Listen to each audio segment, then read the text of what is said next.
Hi friends, welcome to my channel Sheetal's kitchen Gujarati. અને આવી ગઈ છું હું તમારી સાથે બીજી રેસીપી શેર કરવા માટે. તો આજે હું વધારે કંઈ ખાસ બનાવતી નથી, પરંતુ રોજે રોજ આપણે જે ઘરમાં દાળ ભાત બનાવતા હોઈએ છીએ તે જ બનાવી રહી છું. પણ એ રીતે બનાવી રહી છું કે દાળ ભાત તમે સવારે પણ બનાવ્યા હશે તો પણ સાંજે પણ ખાવાનું મન થશે એ રીતે, અને એટલા ટેસ્ટી એવા દાળ ભાત હું બનાવવા જઈ રહી છું. તો રેસીપી વિડીયો એન્ડ સુધી જરૂરથી જોજો મિત્રો. અને જો મારી ચેનલ પર નવા આવ્યા હોવ તો ચેનલને સબસ્ક્રાઈબ જરૂરથી કરજો. દાળ ભાત બનાવવા માટે અહીંયા મેં 1 કપ જેટલી દાળ લઈ અને સારી રીતે પાણીથી તેને ધોઈ લીધી છે 3 થી 4 વાર. અહીંયા હું 3 જણ માટેની ક્વોન્ટિટી લઈ રહી છું, તો તમે તમારા હિસાબે વધારે કે ઓછી ક્વોન્ટિટી કરી શકો છો. તો દાળ સારી રીતે ધોઈ લીધી છે અને હવે તેમાં અડધી ચમચી હળદર પાવડર, અડધી ચમચી મીઠું અને 2 ચમચી જેટલા સિંગદાણા ઉમેરી અને મીડિયમ ગેસની ફ્લેમ ઉપર આપણે 3 વિસલ કરી લઈશું. જ્યાં સુધી દાળ બફાય છે ત્યાં સુધી આપણે ભાત બનાવવા માટેના ચોખા, તો અહીંયા મેં 1 કપ જેટલા ચોખા લઈ લીધા છે. અને આ મેં લચકારી કોલમ જે રેગ્યુલર યુઝમાં આપણે લેતા હોઈએ છીએ તે લીધા છે. તો તમે કોઈ પણ પ્રકારના ચોખા લઈ શકો છો. ચોખાને સારી રીતે ધોઈ લીધા પછી તેમાં અડધી ચમચી જેટલું મીઠું અને 1 કપ ચોખા લીધા છે તો આપણે 2 કપ પાણી ઉમેરીશું, જેથી કરીને ભાત એકદમ છૂટા બનશે અને કાચા પણ નહીં રહે. તો આ પરફેક્ટ એવું માપ છે છૂટા ભાત બનાવવા માટેનું.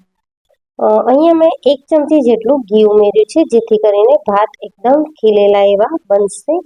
તો 20 મિનિટ જેવું થઈ ગયું છે ચોખાને પલાળતા, અને મેં ગેસ ઉપર કઢાઈ મૂકી દીધી છે. હવે આપણે દાળને ચેક કરી લઈશું. તો દાળ સારી રીતે બફાઈ ગઈ છે અને એકદમ ઓગળી ગઈ છે. તો આ જ રીતની દાળ આપણે દાળ ભાત બનાવવા માટે જોઈતી હોય છે. હવે તેના વઘાર માટે કઢાઈમાં મેં 1 મોટી ચમચી જેટલું તેલ મૂકી દીધું છે. અડધી ચમચી મેથી દાણા, અડધી ચમચી રાઈ, અડધી ચમચી જીરું ઉમેરીશું. સાથે 8 થી 10 મીઠા લીમડાના પાન, વઘારનું સૂકું લાલ મરચું, અડધી ચમચી હિંગ, અડધી ચમચી હળદર પાવડર અને અડધી ચમચી લાલ મરચું ઉમેરીશું. બધા જ મસાલા ઉમેરી દીધા બાદ આપણે એક મીડિયમ સાઇઝનું ઝીણું સમારેલું ટમેટું ઉમેરવાનું છે. ટમેટાને ચડવા માટે જરૂર મુજબનું મીઠું ઉમેરીશું. તો મીઠું ઉમેરવાના કારણે ટમેટા છે તે જલ્દી સોફ્ટ થઈ જશે. ટમેટા સોફ્ટ થઈ જાય એટલે આપણે જે બાફીને દાળ રાખી છે તે ઉમેરી લઈશું અને જરૂર મુજબ પાણી ઉમેરીશું. તો દાળ નોર્મલી હું જાડી જ બનાવતી હોઉં છું, તો મેં અહીંયા એ પ્રમાણે પાણી ઉમેર્યું છે. જો તમને વધારે જાડી દાળ ન ફાવતી હોય તો તમે વધારે પાણી એડ કરી શકો છો. 1 લીલા મરચાંના ટુકડા ઉમેરીશું. સાથે 1 ચમચી જેટલો ગોળ અને અડધી ચમચી આમચૂર પાવડર ઉમેર્યો છે, જેના કારણે દાળ છે તે ખાટી મીઠી બનીને રેડી થશે. તમે આમચૂર પાવડરની જગ્યાએ લીંબુ પણ વાપરી શકો છો અને આમલીનો પલ્પ પણ વાપરી શકો છો. તો આ રીતે દાળ ઉકળી ગયા પછી આપણે 1 ચમચી જેટલો ધાણા જીરું પાવડર ઉમેરી દઈશું અને લગભગ 10 મિનિટ જેવું સ્લો ફ્લેમ ઉપર દાળને આ રીતે ઉકળવા દઈશું.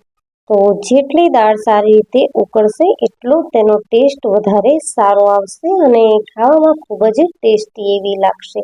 તો દાળ ઉકળી અને રેડી છે, તો લીલા ધાણા ઉમેરી અને ગેસ બંધ કરી લઈશું અને દાળ અને ભાતને આપણે સર્વિંગ પ્લેટમાં લઈ લઈશું.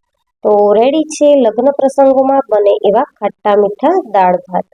તો મિત્રો, તમને મારી આ રેસીપી કેવી લાગી તે કમેન્ટ સેક્શનમાં જરૂરથી જણાવજો. અને જો રેસીપી વિડીયો ગમ્યો હોય તો વિડીયોને લાઇક કરજો, શેર કરજો અને મારા ચેનલને સબસ્ક્રાઈબ જરૂરથી કરજો. તમે પણ આ રીતે દાળ ભાત જરૂર ટ્રાય કરજો. Thank you.